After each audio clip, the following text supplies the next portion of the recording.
அனைவருக்கும் வணக்கம். ஆண்டாள் அருளிய திருப்பாவை பாசுரம் 6.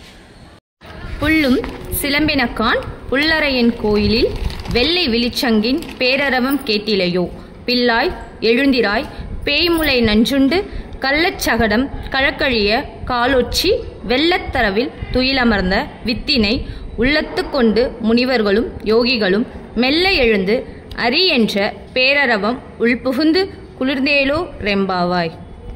பொருள்: பறவைகள் அதிகாலையில் எழுந்து கீச்சிடும் இனிய ஒலி இன்னும் கேட்கவில்லையா?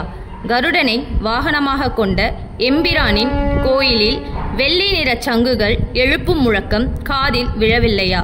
பேய் வடிவம் எடுத்து தன்னை கொல்ல வந்த பூதகி என்ற அரக்கியிடம் பால் குடிப்பது போல் நடித்து அவளது உயிரை பறித்தவனும், சக்கர வடிவில் வந்த சகடன் என்ற அரக்கனின் உயிரை குடித்தவனுமான கண்ணபிரானை யோகிகளும் முனிவர்களும் ஹரிஹரி என்று அழைக்கும் குரலுமா உன்னை எட்டவில்லை?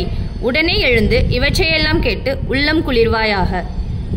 திருவெம்பாவை பாடல் 6 இப்பொழுது பார்க்கலாம்.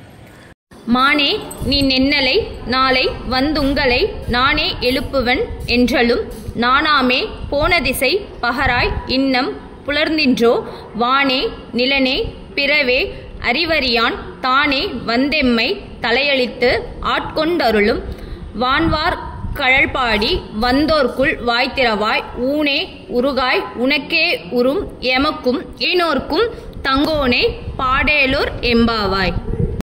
பெண்ணே, நாளை உங்களை நான் தான் துயில் எழுப்புவேன் என்று கூறினாய். ஆனால் இன்று இன்னும் துயில் கொண்டிருக்கிறாய். நீ நேற்று சொன்ன சொற்கள் என்ன ஆயின? வானுலக தேவர்களும் மண்ணுலகில் வாழும் மக்களும் அறிய இயலாத இறைவன் அவனாக வந்து அருள் வழங்கிய பெருமையுடைய அவனை நாங்கள் பாடிக்கொண்டு வருகிறோம். நீ ஏதும் சொல்லாமல் இருக்கிறாய்.